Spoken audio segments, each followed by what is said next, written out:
자, 오늘 말씀 한 구절을 함께 읽도록 할게요.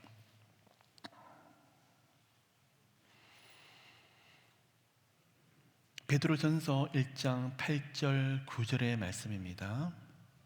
제가 읽어드리도록 하겠습니다. 예수를 너희가 보지 못하였으나 사랑하는도다. 이제도 보지 못하나 믿고 말할 수 없는 영광스러운 즐거움으로 기뻐하니 믿음의 결국 곧 영혼의 구원을 받음이라. 아멘. 여러분, 지금 제가 읽어드렸던 본문은 베드로 전서예요. 그럼 누가 썼을까요? 사도 베드로가 썼던 것을 우리가 알 수 있죠. 베드로 전서와 후서의 배경은요, 여러분, 초대교회에서 영적인 거대한 부흥을 경험을 하고 우리 하나님이 부어주시는 너무나 놀라운 역사를 경험하고 환난과 핍박이 들어와요. 로마 제국으로부터. 예수 믿는 것이 허용이 되지 아니하고 예수 믿는다 그러면 끌려가고 그리고 사자밥이 되고 정말 이제는 순교의 시간이 바로 앞에 놓여 있는 그 시간으로 들어가요. 정말 이들은 마지막 시간을 살고 있어요. 우리는 지금 이 땅에 살아서 다시 오실 예수님을 기대하고 갈망하고 있지만 이들의 삶은 내일 모레 언제 끌려가서 죽을지를 모르는, 아니요, 순교를 해야 될지를 모르는 시간에 놓여 있는 성도들이더라는 거예요. 그들을 향해서 베드로 사도가 피를 토하는 심정으로 유언과 같은 편지를 그들에게 쓰고 있는데 바로 믿음을 끝까지 지킬 것을, 그런 어려움과 환난이 있지만 그 가운데 하나님 앞에서 소망을 가지고 기뻐하며 또한 구원을 이미 얻었지만 언젠가 천국에서 만날 예수님을 기대하며 갈망하라는 이야기를 편지를 통해서 하고 있어. 새해를 준비합니다, 여러분. 기도로 너무나 좋은 약속의 말씀이 많고 또 영적으로 축복이 임하고 또 현실에서 많은 아름다운 응답에 대한 약속의 말씀도 받으시기를 원해요. 그런데 하나님이 주신 가장 큰 축복, 누구죠? 독생자 예수 그리스도에서 우리를 만나 주신 거예요. 예수님 때문에 이 땅에서 복을 받을 수도 있고 누릴 수도 있고 사방을 평안한 그런 시간도 분명히 있을 수 있지만 때로는 생각지 못했던 일들이 일어나고 어려움도 있을 수는 있겠지만 그 가운데 누구를 고백해야 되는 거죠? 예수 그리스도. 목사님, 재정이 열렸어요. 우리 아들, 딸이 이렇게 풀렸어요. 정말 말할 수 없이 하나님의 응답이 있어요. 누리십시오. 더 크게 되시기를 축복합니다. 그런데 목사님, 이런 은혜도 너무나 감사하지만 우리 가정에 부어주신 가장 큰 은혜는 나와 내 가정을 우리 주님이 만나주신 거예요. 저희 가정을 놓고 기도하시되 다른 어떤 은혜보다도 예수님에 대한 첫사랑을 잃어버리지 않고 한결같은 마음으로 경배와 찬양을 올려드리는 저희들 모습이 되게 해주세요. 야, 엄청난 가정이에요. 정말 놀라운 가정이에요. 근데 여러분, 이 편지를, 이 서신서를 지금 누가 쓰고 있죠? 베드로가 쓰고 있더라는 거예요.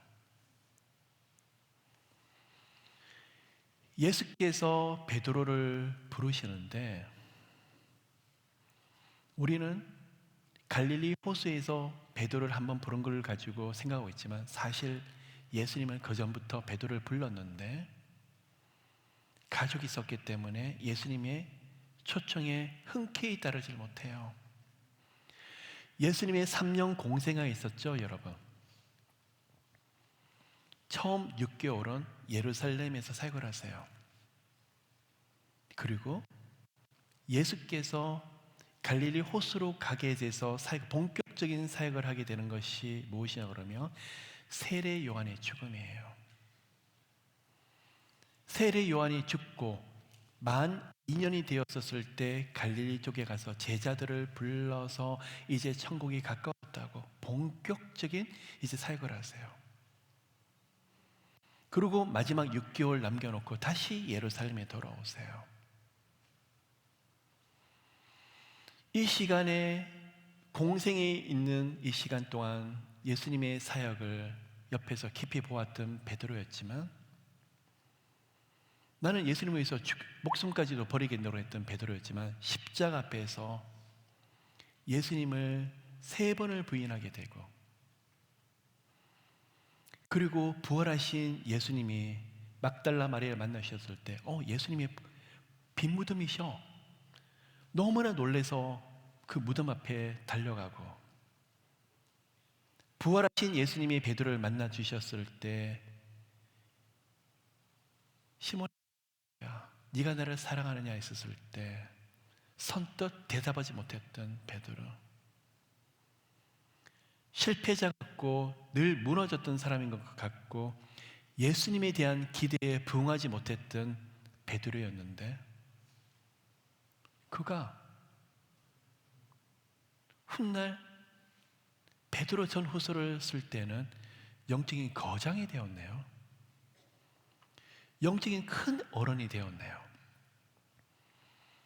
가볍고 다혈질적이고 충동적이고 혈기 부리기를 쉽게 했던 베드로가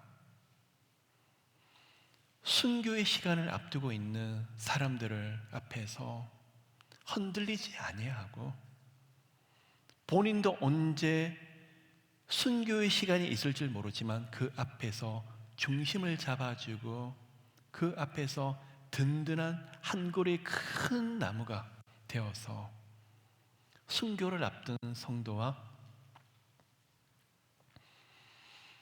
하나님을 사랑하는 제자들, 그리스도인들을 향해서 우리의 소망은 예수 그리스도라고 외칠 수 있는 영적인 거장이 되었어요.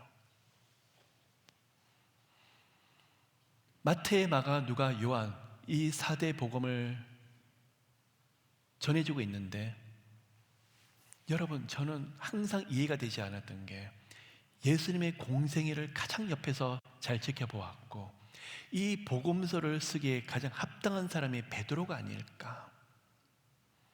왜 베드로 복음을 쓰여서 우리 손에 공감복음으로 남겨주지 않을까? 저는 의문이었었어요. 그런데 베드로를 통해서 하신 것이 아니라 마가를 통해서 했었어요. 마가복음은요, 여러분 잘 아시는 대로 사도 바울이 전도여행을 할 때 마가가 같이 하다가 1차에서 전도여행을 갔다 와서 나중에는 흩어지죠. 다른 곳으로 가게 되죠.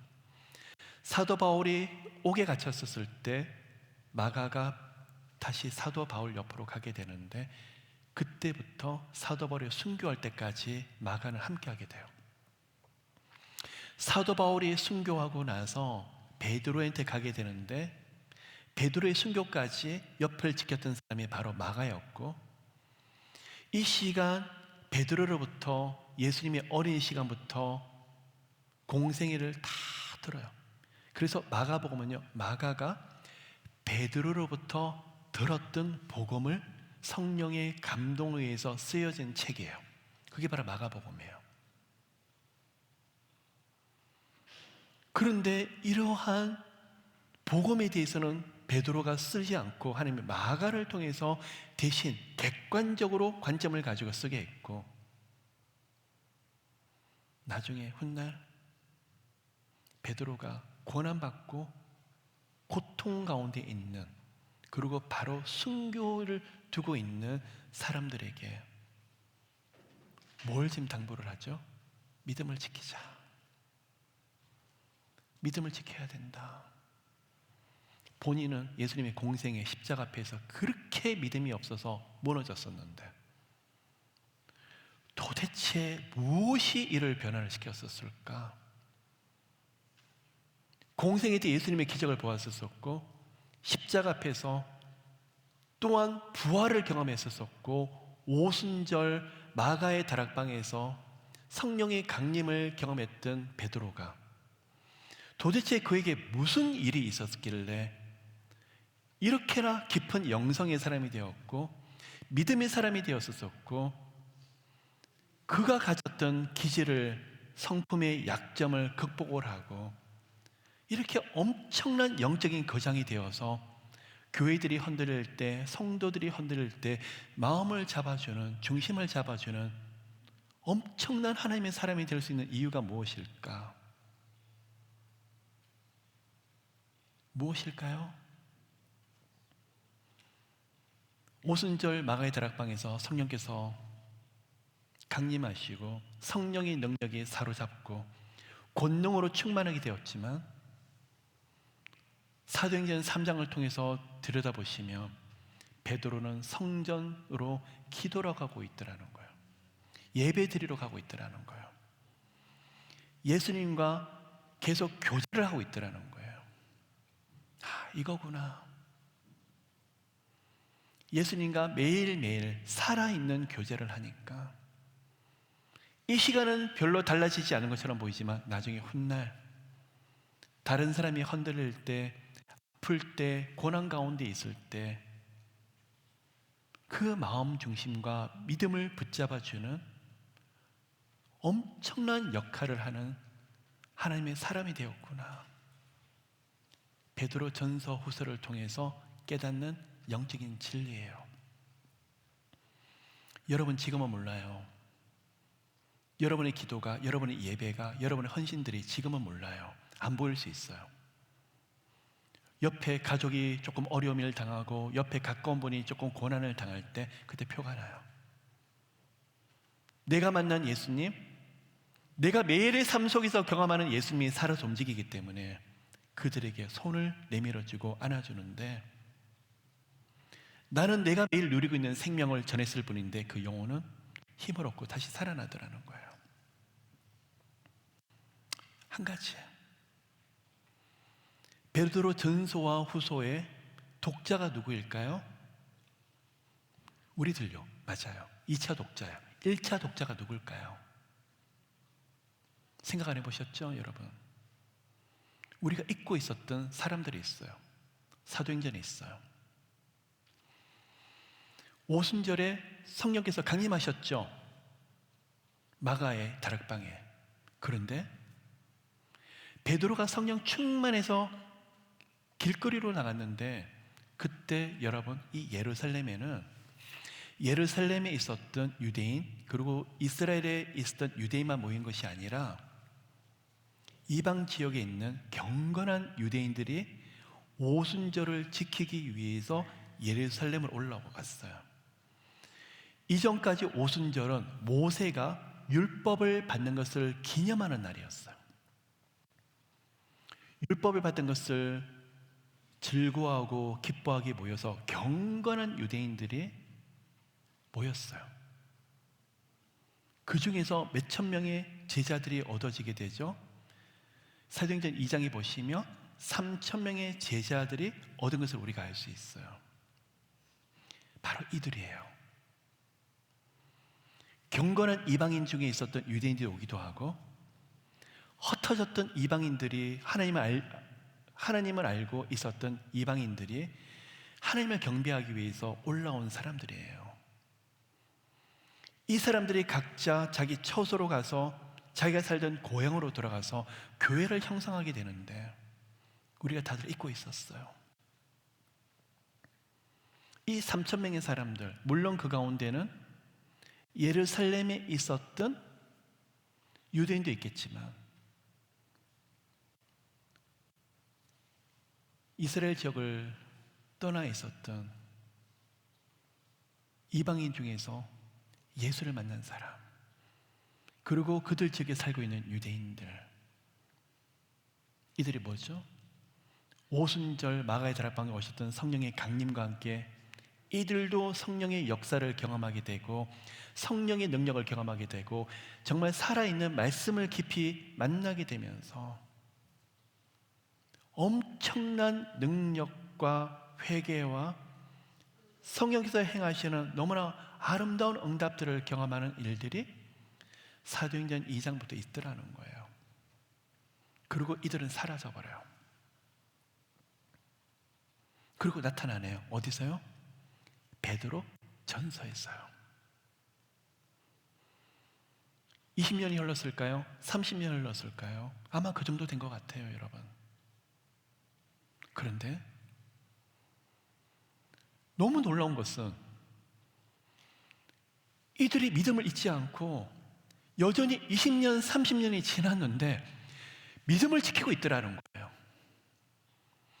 이들이 여전히 교회를 지키고 있고 교회를 통해서 복음 가운데 살고 있더라는 거예요. 그런데 어떤 고난인지 어떤 핍박인지 그들이 무슨 모습이 뭔지를 모르겠지만 추론하건대 예수 믿는다고 교회에 핍박이 들어오고 이제는 예배를 못 드리게 만들고 여러분 잘 아시는 대로 콜로세움에 끌려가서 사자밥이 되는 일들, 그리고 실제적인 핍박이 들어오는 일들이 이들 가운데 있더라는 거예요. 여러분 새해를 앞두고 조금 어려운 말씀을 좀 드린 것처럼 보이지만 그러나 오늘 이러한 믿음이 우리 가운데 뿌리 내리기 시작을 하며 하나님은 고난이 아니라 엄청난 영광과 영화를 보여주실 거예요. 왜 그렇죠? 믿음이 밖에 하나님을 기쁘시게 해드릴 것이 없기 때문에요. 자, 말씀을 좀 잠깐 살펴볼게요. 1장을 들여다보시면 예수 그리스도의 사도 베드로는 본도, 갈라디아, 답바도가 아시아와 비두니아에 흩어진 나그네라고 말하고 있어요. 그러면 1장에 나오는 이 도시의 배경은 어디냐? 사도행전. 사도 베드로가 성령의 강림을 경험하러 와서 요엘서와 시편의 말씀을 선포했었을 때 떼굴떼굴 그러면서 어찌할꼬 라고 했던 사람들의 모습이더래요. 이들이 살고 있는 도시들이더라는 거예요. 여러분 너무 신기해요. 그들이 그 시간에 나 성령님을 만났어, 예수 그리스도의 복음을 들었어, 오늘 베드로를 통해서 요엘서하고 오늘 시편의 말씀을 들었어, 그걸로 끝나는 것이 아니라 그들이 자신의 고향으로 돌아갔는데 교회가 세워졌대요. 예수에 대한 믿음이 퍼졌더라는 거예요. 엄청난 역사가 그 가운데 일어났더라는 거예요. 여러분 너무 흥분이 돼요. 예수 믿는 사람은 살아있어요. 생명이 그 가운데 있기 때문에 나 혼자만 누리는 것이 아니라 옆 사람을 변화시켜요. 옆 사람을 살려요. 옆 사람을 일으켜요. 죽어있는 사람들의 소망을 주게 되고 희망을 주게 되고 부활의 능력이 그 안에 들어가서 엄청난 역사가 오늘도 일어나게끔 하는 사람들이더라는 거예요. 그런데 베드로도 그렇지만 이들 사람들이 무슨 마음으로 가지고 살고 있느냐? 나그네예요. 나그네. 여러분, 이들도 나그네로서 왔다가 성령님을 깊이 만나게 돼서 다시 돌아갔었을 때 자신의 고향이 아니라 그냥 순례자로 나그네로 갔다가 성령님을 깊이 만나더라는 거예요. 그러고 깨달아요. 우리의 삶이 나그네구나. 나그네를 헬라어로 파라이코스라고 그래요. 한 곳을 머물지 아니하고 다른 곳으로 옮겨 다니고 있는데 언젠가는 본향에 도달할 거예요. 그렇군요. 이들이 변질이 되지 않고 취하지 않는 이유는 지금도 하나님이 주시는 축복이 있고 지금도 하나님이 부어주시는 응답들이 있겠지만 그것을 바라볼 때마다 하나님 감사해요. 그러나 저는 나그네예요. 이 땅이 다가 아니에요. 언젠가 하나님이 계시는 본향으로 가야 되겠죠. 그러니까 변질이 없는 거예요. 붙잡질 않는 거예요. 거기에 대해서 집착하지 않는 거예요. 여러분, 오늘 이 시간 다가올 새해를 기도로 준비하면서 나그네의 삶을 우리가 마음에 새기는데 적용할까요? 우리 하나님은요, 하나님 외에 제가 붙잡으려고 하는 걸 다 우상으로 생각하더라고요. 우리 아들, 딸 너무 이쁘죠? 근데 기억하세요. 내 아들, 딸이 아니라 하나님의 아들, 딸이에요. 그냥 옆에서 내 아들, 딸 보면 내 아들, 딸밖에 없는 참 우상이 되죠. 그래서 하나님이 놓을 때까지 기다리세요. 그냥 어떨 때는 돈 필요하지만 놓아라. 하나님 싫은데요. 놓아. 안 돼요. 계속 훈련을 통해서 안 놓을래? 그래서 놓을 수밖에 없도록 하니까 하나님 저한테 왜 이러세요? 놓고 나니까 하나님 채우시는 거예요. 진작 놓을 걸. 하나님 저 이거 없으면 죽어요. 안 죽어. 아니 죽는다니까요. 빨리 나. 한 대 맞고.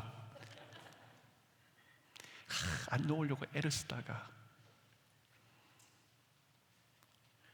어떨 때는 딸이 아프고 아들이 아픈데 같이 기도하다가 너무 막 어쩔 줄 몰라니까 집사님, 하나님이 집사님보다 하나님이 더 사랑하세요. 근데 제 딸이 아프잖아요. 조금 놓으세요. 좀 여유를 좀. 내 딸이 아픈데 어떻게 여유를 가져요? 목사님 딸이 아니라고 그렇게 말씀하시면 안 돼요. 알아요. 하면서 이게 우상이 되기 때문에 그렇다니까요. 한 5달 동안 떼굴떼굴 뒹굴다가 목사님 기도를 하는데 하나님이 내 딸이 아니라 하나님 딸이래요. 내가 5달짜리 이야기했잖아요. 그때는 그게 그렇게 섭섭하고 안 들리더니 이제야 들리네요. 하나님의 딸이래요. 사람 어쩔 수 없어요. 이게 바로 나그네예요. 놓으니까 하나님이 그때부터 일을 하기 시작하시는 거예요. 이거구나. 이들이 이 정도 은혜를 누릴 수 있는 게 파라이코스, 나그네의 삶을 살고 이 세상의 것을 집착하지 않고 주님의 은혜를 계속 누렸더니 여기서 자유로운 거예요. 여러분 있죠? 거기에 대해서 자유로우면 하나님 더 부어주세요. 물질을 다스리고 정복해요. 사람에 대해서도 막 취하지 아니하고 사람의 사랑을 구하지 아니하고 교제하지 말라는 이야기 아니에요. 우선순위를 말해요. 그냥 사람이 둘러싸여 있으면 예배보다도 사람이 너무 좋아서 어떤 분이 저한테 목사님 12월은 러빙 월십을 못 갈 것 같아요. 초신자예요. 12월은 동창회가 많고 그냥 세상적인 모임이 많아서 1월부터 거룩한 모임에 가고 12월은 세상 모임에 좀 빠져야 될 것 같아요. 언젠가 또 하나님의 깊은 걸 또 깨닫게 하시는 시간이 분명히 있을 거예요. 하시지 말라는 이야기가 아니에요. 우선순위를 말하고 있어요. 그런데 여러분 놓으니까 역사하시더라고요. 어려움을 줄 때, 힘든 일을 줄 때 놓을 수밖에 없어요. 한 가지 확실한 것은 이 땅에 아무리 많은 복을 누리더라도 분명한 것은 하나님께로 가야 될 날이 하루하루가 더 가까워졌더라. 그렇죠? 마음에 새기십시오. 이러한 핍박과 이러한 환난, 사자굴 속에 언제 들어갈지 모르는 성도들에게 베드로가 1장 3절에 우리를 거듭나게 하사 산소망이 있게 하시며, 내일 죽을 줄 모르는 사람 보고 소망에 대해서 이야기를 하고 있어요. 그리고요 6절에 보면 기쁨에 대해서 이야기를 하고 있고 9절에 보면 영혼의 구원에 대해서 이야기를 하고 있는데 구원을 알겠어요. 근데 5절에 보니까 하나님의 능력으로 보호하심을 받았느니라. 과거형으로 이야기를 하고 있어요. 그럼 이 가운데 순교자의 길로 가는 사람이 없을까요? 있는데도 불구하고 이해가 되지 아니하는 하늘의 단어가 적혀 있는데 무엇일까요? 소망, 기쁨, 구원이더라는 거예요. 베드로가 오순절 성령님의 강림과 더불어서 예수님과 깊은 교제를 함으로 그가 깨닫는 은혜가 무엇이냐? 소망이었어요. 나는 예수를 모른다. 나는 도저히 알지도 못한다. 그랬던 베드로를 예수님이 다시 만나 주시고 그렇게 숱한 실수를 하는 베드로였지만 예수님이 베드로를 만나 주실 때마다 괜찮아, 괜찮아. 예수님 저 이거밖에 되지 않아요. 괜찮아. 그리고 다시 일으켜 주시고 다시 마음에 소망을 주시면서 예수님과 교제도 중요했지만 그 교제 속에서 괜찮아, 괜찮아.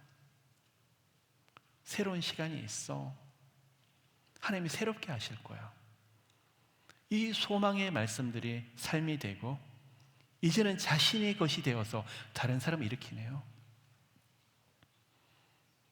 순교를 앞두고 있고 자신도 언제 죽을 줄 모르는 그런 사람인데 우리 소망을 가지자. 미쳤죠? 예수에 미친 사람들이에요. 어떻게 그게 가능할까요? 그런 예수님을 삶에서 경험했기 때문에. 여러분 있죠? 정말 놀라운 일이 있어요. 우리 하나님은 제가 할 수 있을 때 아무 일도 안 하시더라고요. 다 망가뜨려 놓고 하나님 제가 무너지니까 좋아요. 절벽 끝에서. 아니요, 절벽 끝에서 건져줘도 좋아요. 떨어뜨려 놓고 딱 땅바닥이 되기 전에 딱 건져주세요. 하나님 행복하시죠? 사랑하는 아들이 딸이 공통한 게 너무 멋있죠? 그런데요, 여기서 은혜의 문이 열리고 새로운 문이 열리면서 소망이 생겨요.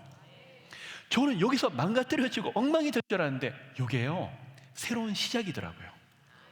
새로운 길을 문은 여는 시작이요. 근데 다시 그래도 가고 싶지 않아요. 너무 그런 일이 많았기 때문에 이게 열쇠가 되더라고요. 아, 깨달아요. 소망을 갖는다는 거. 그래서 지금은 여러분들에게 목사님 막바지예요, 끝이에요, 길이 없는 거 아시죠? 절벽이에요. 근데 기도하니까 그게 정말 새로운 시작이 되더라고요. 소망을 봐요, 여러분. 베드로가 예수님과 교제를 통해서 그 은혜를 경험하니까 고난받는 사람들에게 여러분 새로운 시작도 있고 또한 부활의 신앙으로부터 이 소망이 생기니까 우리는 이 부활에 모든 마음과 믿음을 줄 수 있습니다.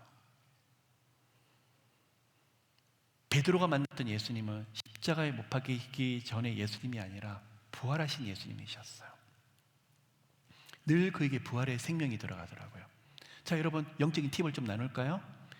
소망을 가진 사람의 특징 중에 한 가지는 언어가 긍정적이에요. 절대 부정적이 아니에요. 끝났다는 표현하지 않아요. 이제는 내게는 방법 없을지라도 우리 하나님 하실 일을 끝까지 기대하게 돼요. 엄마 큰일 났어. 큰일 나지 않았어. 아빠 어떻게 해야 돼요? 하나님 새로운 일을 하실 거야. 왜요? 소망이 하나님 우리를 경험하니까. 끝났어요? 아니요, 새로운 시작이야. 문이 닫혔어요? 아니요, 새로운 문이 열리게 될 거예요. 그런데 베드로가 이런 일들을 수없이 경험을 하는데 환경은 너무나 힘들고 어려운데 성령께서 그의 마음을 붙잡아 주시니까 평안과 기쁨이 가득해요. 자, 사도행전 12장을 보면 도저히 말이 안 되는 장면이 나오네요. 헤롯이 야고보 사도를 잡아다가 순교를 해요. 그리고 너무 민중들이 좋아하니까, 백성들이 좋아하니까 베드로를 잡아와라. 옥에 갇혔어요. 베드로가 뭐라고 했죠? 깊은 밤중에 부들부들 떨고 있나요?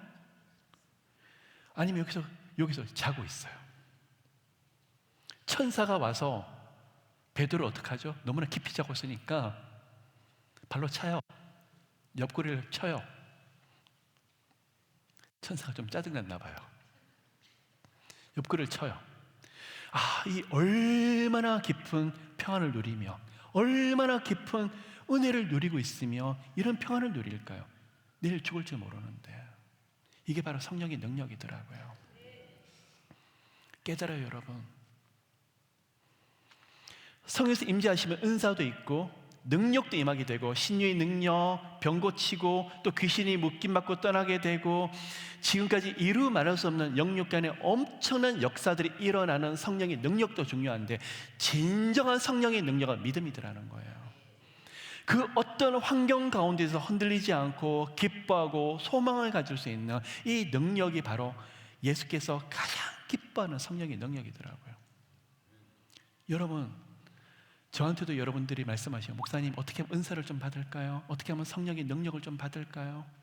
제게는 성령의 능력이 너무 없어서 좀 내세울 것도 없고 보여줄 것도 없고. 우리는 보여주기 위해서 그런 것이 아니죠. 여러분, 이미 가지고 계셔요. 이미 성령께서 엄청나게 부어주셨어요. 흔들릴 만한 상황에서 기도를 하시죠. 성령의 능력이에요. 두렵고 떨리는 가운데 마음을 정해서 하나님 앞에 가까이 간다고요? 성령의 능력이세요. 주변에서 뭐라 그럴지라도 예배의 자리에 간다. 이미 성령의 능력이 있어요. 엄청난 거예요. 베드로의 삶 속에서 이런 것들이 차곡차곡 하나씩 쌓여지게 되니까 환난 가운데 있는 사람들을 위로하게 되네요. 그 은혜가 너무나 감격스러우니까, 기쁨이 흘러 넘치니까. 여러분, 기도 예배 1시간, 2시간 하는 게 너무나 중요하지만 성령의 임재를 베드로는 계속 누렸어요. 여러분, 매일 임재를 경험하시죠? 러빙월십은 감정의 유효기간이 얼마죠? 2주예요, 여러분. 2주보다 더 오래된 것은 하지 마세요. 1년 전 걸 하지 마세요. 2주 하니까 프레시한 것만 간정을 하세요. 그 간정 중에서 제일 중요한 간정은 예수 만난 간정. 예수님이 너무 큰 평안을 주시고 기쁨을 주시고 너무나 임재를, 목사님 생명 때문에 못 견디겠어요. 오늘 새벽 기도를 가는데 왜 이렇게 일찍 눈이 떠졌는지 모르겠는데, 교회에 가서 너무너무 막 임재가 강해서 못 견디겠어요. 기쁨이 왜 이렇게 기쁘죠? 왜 이렇게 감격스럽죠? 기적이 일어나요. 그 사람에게는 영적으로 많은 것들이 풀어져요. 환경에서 많은 것들이 풀어져요. 베드로가 누렸던 은혜가 바로 그런 거였어요. 마지막이에요, 여러분. 구원이에요. 헬라어로 소조라고 그래요. 영혼 구원.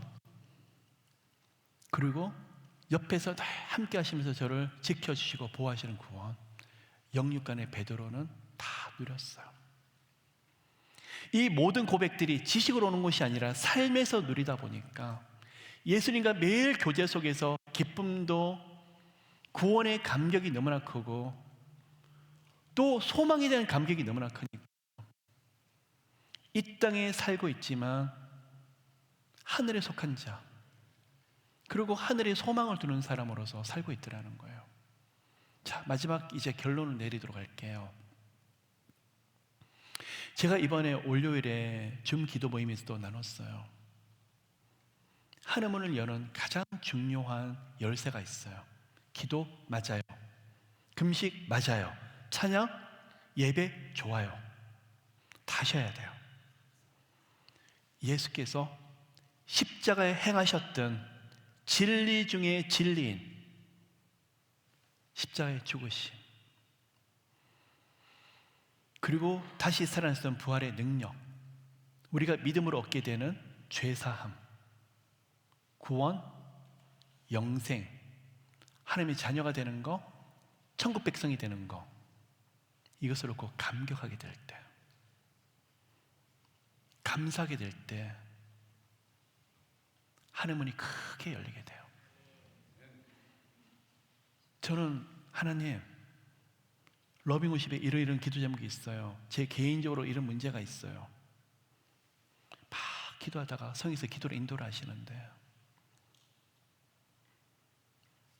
하나님이 하늘문을 크게 여시고 응답을 문을 여시기 전에 제게 주신 축복 중에 한 가지가 아까 예수께서 행하셨던 십자가에 대한 그 은혜를 감격하는 거예요.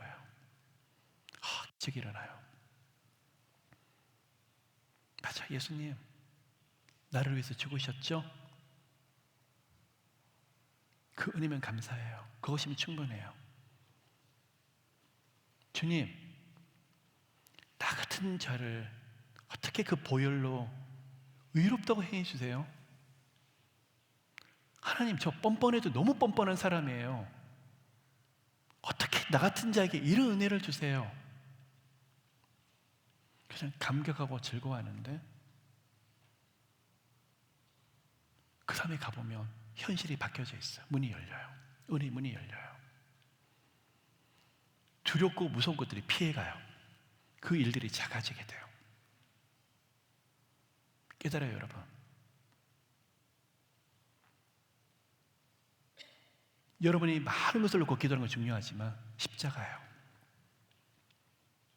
십자가의 그 감격을 누리시면 이 땅에 많은 것들이 문들이 열려지는 그 은혜가 예수님의 보혈 그리고 십자가로부터 흘러나온다는 거, 깊은 교제로부터 그 생명을 누리시는 우리 모두가 되시기를 예수의 이름으로 축복합니다.